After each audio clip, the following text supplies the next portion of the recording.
അവർ പറഞ്ഞു കേട്ടിട്ടുണ്ട്, സ്വന്തം പാരൻസിൻ്റെ വാക്കാണ് നമ്മുടെ ഡ്രീം ചേച്ചി കേൾക്കലിൽ.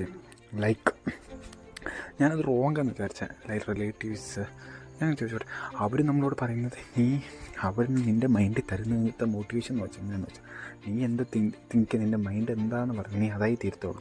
കാരണം ഞാൻ ആദ്യമേ വീട്ടിൽ നിന്ന് പഠിച്ചുകൊണ്ട സമയത്ത് അവരെന്നോട് പറഞ്ഞുകൊണ്ടിരുന്ന ലക്ഷറി കണ്ടീഷൻ നിന്നെക്കൊണ്ട് പറ്റത്തില്ല. അപ്പോൾ എൻ്റെ മൈൻഡ് അത് അക്സെപ്റ്റ് ചെയ്തു. ലൈക്ക് നോർമൽ ലൈഫ്, ഒരു ജോബ് പഠിക്കുന്നു, വർക്ക് ചെയ്യുന്നു, നോർമൽ ലൈഫ് ലീഡ് ചെയ്തു. ഇന്ന് ഞാൻ ഒറ്റയ്ക്ക് ജീവിക്കാൻ തുടങ്ങി. ലൈക്ക് എന്താ പറഞ്ഞ, കംഫർട്ട് സോണിൽ നിന്ന് പുറത്തിറങ്ങി സ്റ്റഡീസിൻ്റെ കാര്യത്തിൽ പുറത്ത് വന്ന് ജീവിക്കാൻ തുടങ്ങിയപ്പോഴാണ് മനസ്സിലായത് എനിക്ക് എന്താ ലൈഫിൽ വേണ്ടത്, അതെന്താ അച്ചീവ് ചെയ്യേണ്ടത്. അപ്പോഴാണ് എൻ്റെ മൈൻഡ് സെറ്റ് മാറിയത്.